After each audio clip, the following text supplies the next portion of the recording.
welcome back to the channel. This is Rob here at Smirking Gun Reviews, and we're back talking more Watchmen. It's Sunday night. It just got over, so this is episode 6. It is called This Extraordinary Being. Full spoilers if you've not seen this episode. Oh boy, was this a heavy and awesome episode. Real look into the past. Very interesting. And while I loved it, I have a bad feeling about this. I think there's going to be a lot of people that hate this episode for the wrong reasons on multiple levels. I happen to think it makes a lot of sense. Other people are going to not agree with me on this. I don't know who. Don't really want to know who. Racist people probably won't like this episode at all. What am I talking about? Of course they won't.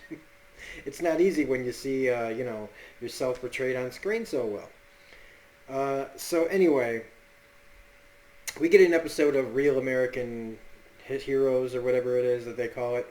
And it's a pretty awesome scene. I'm going to give it that. Like the beginning of this fantasy, basically, now that it's a reenactments of what happened during those days of the Minutemen and with Hooded Justice, who becomes pretty much the whole thing goes all the way back to Hooded Justice, a Watchmen character who didn't, was kind of in the back, was just told in flashbacks and stuff like that. Becomes a very major and key part to going all the way around to Angela Abar. But I do love this scene. It's these federal agents want Hooded Justice to take off his hood so that they can take a picture, because they think that that noose around his neck is used for sex stuff, and that there is a film, they think he's banging Captain Metropolis, and that there's a film that they have of Hoover having homosexual sex with somebody, and so they want him to get it, and if they can't, then they can release his picture. And it's this whole, the degenerate thing and all these things. It's one of the reasons why I don't like, oh my god, why? Like, it feels like it was a long time ago, but it really wasn't. And it's still, like, I feel like even though things were really bad back then, things aren't great now. But I don't know how I would have handled it back then, with just such out in the open racism, even though, there's some out in the open racism happening in this country. Just, oh my god. Like, I was starting to think I didn't know if I would be able to finish this episode, because it's hard watching that level of hate. And that, it just seeing the way people behave about skin color and things, it sickens me. But anyway, in that scene, they what they want to do, they take his picture, and then he fucks them up. And it's great. It's all fiction, but it's a fun scene. You get to see a guy, who's being called out as being a homosexual, take down the cops that are trying to blackmail him. But see, it's still a fantasy. And what we get here in this episode is the true origin story of not just Hooded Justice, but Will Reeves. Which is pretty, because Hooded Justice in the comics was never revealed. His identity was never revealed. But even when I looked it up, I was like, wait a minute, there's something wrong here. He always, he looked like a white guy under that mask. And they explain all of it in a way that I'm satisfied with. I'm satisfied with it. And it makes more sense. It makes sense of the origin of Hooded Justice. I always wondered, looking at that character, like, if he's a white guy, why does he have a noose around his neck? I always wondered that. Well, they're kind of filling in the blanks, and Alan Moore's probably pissed. But then there's going to be purists that are probably like, well, we never knew. It's like hearing the Joker origin, like, well, why did they have to do this? Why did they have to tell us all this? Why did they have to change it around and make it a black guy? Why not? It makes more sense to me. The whole thing. And, him being the first. Yeah, a black guy taking, the law into his own hands because everybody around him is racist makes fucking perfect sense to me. So, I mean, I know I'm getting ahead of myself, but I said full spoilers if you haven't caught this episode. So this was really great, and there was no Ozymandias subplot, so we didn't like. Even though I love that part of the story, you know, we it was nice that they focused in on this. Angela Abar's, you know, her overdose of nostalgia pills that leads her way down the rabbit hole to her grandfather's backstory. It's a perfect way to set up that, you know, to give a whole, you know, origin story to her grandfather and explaining everything that he went through. So we also find out that Lady True's the person who owns the company that makes nostalgia. And we get so when she's in this, um, he's Will Reeves was a cop in New York. The white cops hate him. Even the black cop, he's basically knows he's a token black cop lieutenant. It's just there for publicity. He tells him, you know, sorry, you know, that you're doing this because of me, and he gives him the thing about beware the Cyclops, which he finds out basically is that if you're a member, you can just get a jail free card. So he brings this guy in that burns down a Jewish deli, played by a character actor who's been in True Detective and Boardwalk Empire. He's a great actor, but he's a real big racist in this. Everybody that's white is basically racist in this, or a douchebag of some form or another. And you know, while it's painful to watch, I mean, look, historically speaking, truth is on the side of Will Reeves right now as far as how things were back then. And you know, it just it sickens me that there are people still out there like that today. It sickens me. I live in a very small rural town, and believe me, you go to certain places in this town and you're going to hear some pretty off-color shit that makes me want to vomit all over them. So, you know, he brings in this guy, and they let him go. They out the back door, nothing, and then they follow him, and they lynch him. They put a hood over his head and they lynch him. The cops do. His brothers in arms. But they don't fully hang him. They want to send him a message that you just need to stay on your side of the street, or the next time we don't cut you. So I even wrote down, so this episode is going to be a rough one, because this is just, it's embarrassing to watch history unfold like this, to see it all, you know, like, it's like when you watch Mississippi burning, and you just get sick and just, you know, like sick in your own skin, just sitting there watching the way people behave.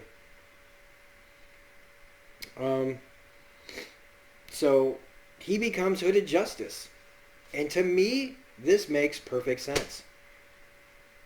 He hears somebody getting mugged, and he puts the hood on, and he just takes care of business, and he becomes a hero, and people just assume that he's a white guy. And you know, also what's really cool about this, and I haven't talked about it, is the black and white and the way that they film it to mix Regina King in with her, you know, with Will Reeves' character back and forth. And I know they're just moving things around and everything, but it's so seamless. You know, getting somebody out of a shot and getting somebody back in and really fast and making it look really seamless is really cool. Also, some of the practical things, but there's like a door in the street and you go through the door and you transition into another scene. Really, really cool. Really cool. And even though, I mean, they're just little tricks, it's the best tricks are the simple ones that make you just feel like you just seamlessly went into another scene. They do that on The Leftovers, and I was recording season 2, episode 1, and they do something exactly like that. So, I mean, I write that. So they hung him as a message. Noose around the neck. Kind of like Hooded Justice. Okay. Oh, he is Hooded Justice. I wrote this sentence out as I'm watching it. I'm figuring it out for myself. So, and they wrote, so his ID is never revealed in Watchmen. He's usually portrayed to be like he thought he's white, or at least this is what, you know, this is going to make people mad. Is they're going to say, well, you're trying to just do this as like a gimmick or something. But I mean, come up, give me a better reason for the damn guy wearing a hood and a noose. So I mean, maybe Moore was trying to say that this guy was really a racist, and he liked, lynching people, and that was just a way to wear a Ku Klux Klan hood. I don't know. And even if that's true, this way of doing it and flipping it on its head is much more. It's much better to me. It's much more fitting. It really is. Um, like I said, it makes more sense that the first vigilante was black, and the white makeup. I even said, well, how are you going to do that? Oh, they do it. They put the white makeup around his eyes. Perfect. Now, of course, that means you got to make sure nobody ever takes off your fucking mask. But it's a show. Um, and that fight we just saw with him taking down the KKK members and then coming through the meat store and that guy being there and he jumps out the window here, where they're trying to get her to wake up. Throughout the entire episode, they are trying to get her to wake up. It's just real brief parts of it. Um,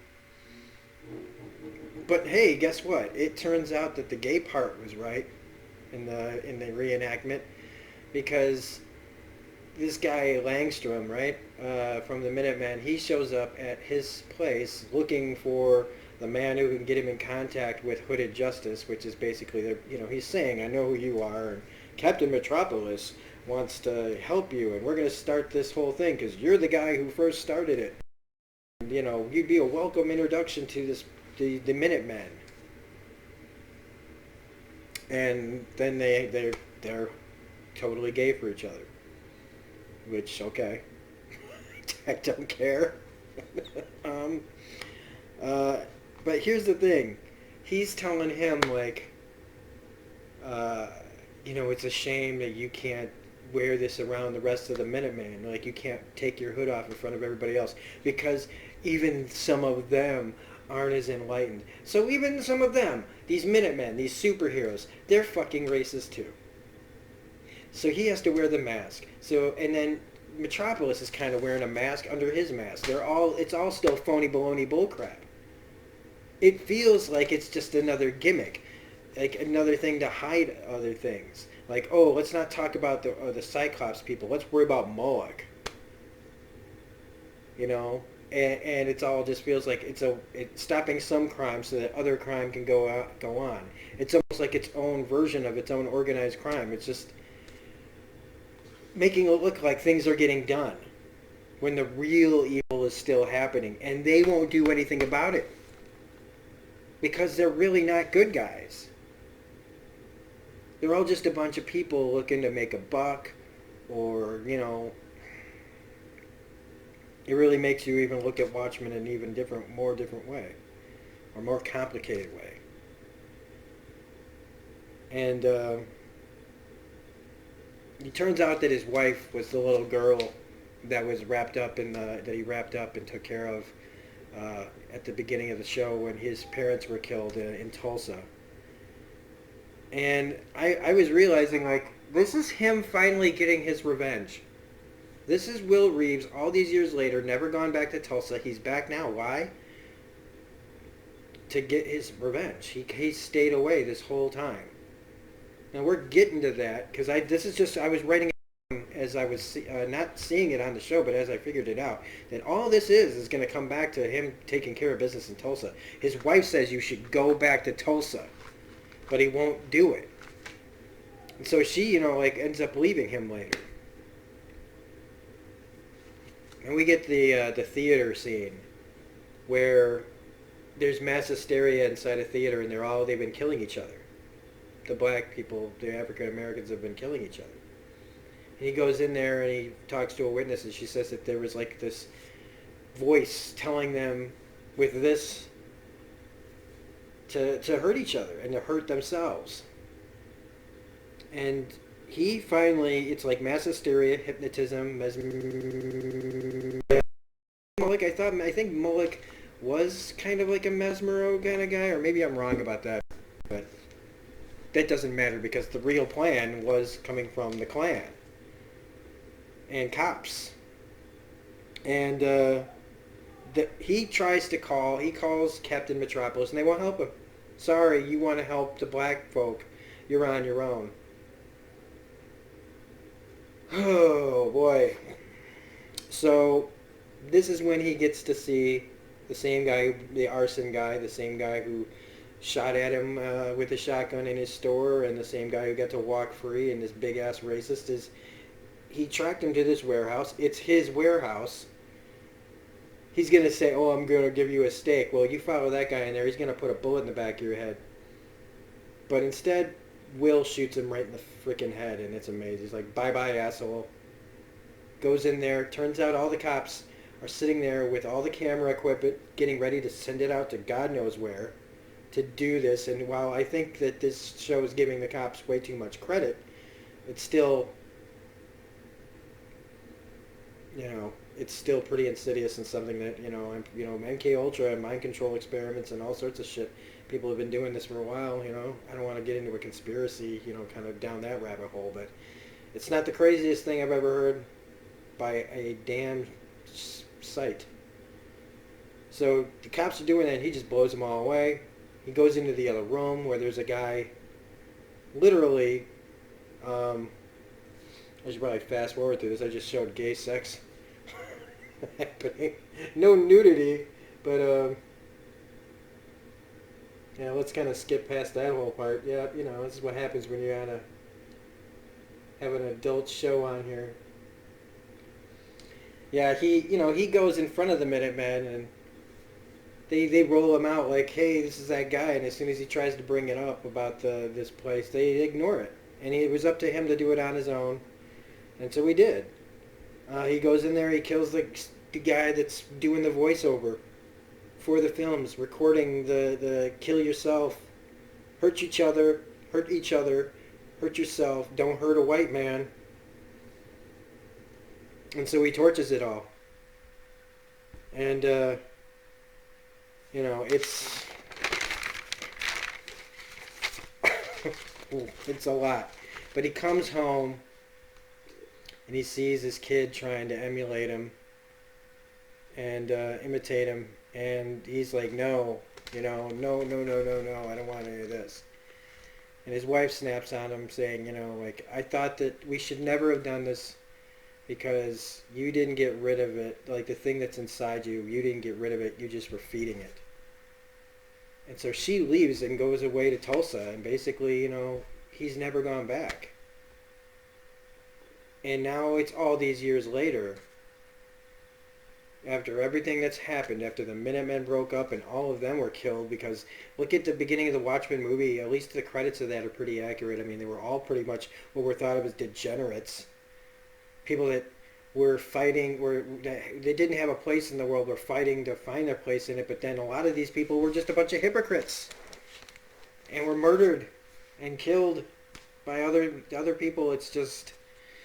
it's just a lot. I mean, I love the Watchmen book, but it's also a very hard read because it's so ugly. That's what makes it's brilliant, because it's so realistic how it would be. So we flash forward to pretty much present time now, and just like a couple of days ago, and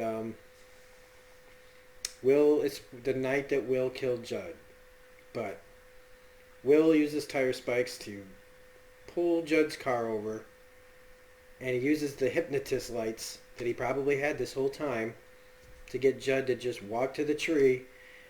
And this was the part when he turned off the lights that I thought was a little weird. Like, how long was that control stay on him? Because he stood there talking to him, and he was cohesive, or coherent. I'm sorry, cohesive. Jesus.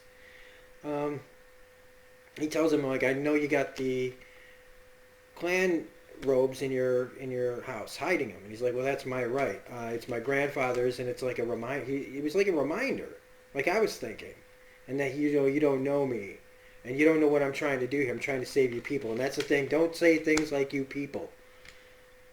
People don't like to hear that term. Anybody, anyone, you people. So it shows that even if Judd, okay, because I'm still not clear cut on that. And some people are just going to be like, no, he is. He's in on that thing with the senator, right? The senator's thing is that it's almost like a control group where they're trying to control the nutty cavalry people and everything from going really bad again. But it also feels like it's a manipulation to make it go worse. And I feel like Judd was caught up in that, and Whether or not Judd was a full-on racist, I don't know.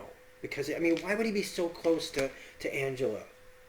If he was, unless he was just trying really hard to blend in. But, I mean, I guess, and I'm just going to have to just give it up to saying that he was. I just want one white guy on this show to not be a racist. And I guess that's Tim Blake Nelson, and the Russian guy. He's just, I don't know what he is. Um, that's pretty much the end of the episode. I mean, Angela wakes up in the hospital, and Lady True is there. They stomach pumped her or whatever. Will made Judd hang himself, and she had to like relive it like she was doing it. And so this is why Will's back, I guess, is to take his revenge on Tulsa. In the trailer for next week's episode, they talk about Lady True saying she's got this secret plan to save the world, and we see Ozymandias on trial. I'm messing up my words. Trail. I said it again. Trial with the game warden. There's only 3 episodes left, so I mean, if this is a simple story, then it doesn't need to go past this, and it doesn't need to go past this. I hope they get a lot done in the next 3 episodes and not rush it like Man in the High Castle did a little bit here. It feels like that. No, I'm not going to get into that. I always do this. I get off into one thing and I go off in another thing, and that's part of my charm, maybe. Some people probably drive their hair out. But it's a really good episode. It's just, it's really heavy. A lot of people are going to be mad, and they're going to think, oh, you're ruining the Watchmen book and everything. And nothing gets ruined unless you make it that way. It's why I'm not going to see Rise of Skywalker, because it's like, if I don't see it, then it didn't happen. Okay, not to me. I see it, my memory, I will never be able to get it out of my head. And then it will be canon in my brain. I wish I could erase The Last Jedi as well, but I can't because I saw it. But you know what I'm saying? So if I don't, whatever. So anyway, really good episode. Really, really good episode. Really well acted. Dark, dark stuff. I love that. It makes sense that Hooded Justice was black. Anybody who has a problem with me saying that can take a long walk off a short pier. So anyway, if you like this video, please hit the like button, comment, share, subscribe. I want to thank everybody that's been watching these videos and subscribing because of them. Otherwise, yeah, man, catch the rest of my channel's content. We do comics, we do games. We got His Dark Materials coming tomorrow. We got Batman the Animated Series, episode 6 or 7. I can't remember which one it is. I think it's 6. Tomorrow we got Agents of S.H.I.E.L.D., Doom Patrol, The Leftovers, Crime Story, and Doctor Who. So much stuff on the channel. So if you want to check any of that stuff out, look on the playlist. There's plenty of them, and it goes all the way back, man. We got over 1,100 videos. Okay. There's probably going to be something you like on here, even if you don't like this show. So anyway, have a great night, everybody, and we'll see you on the next one. Bye.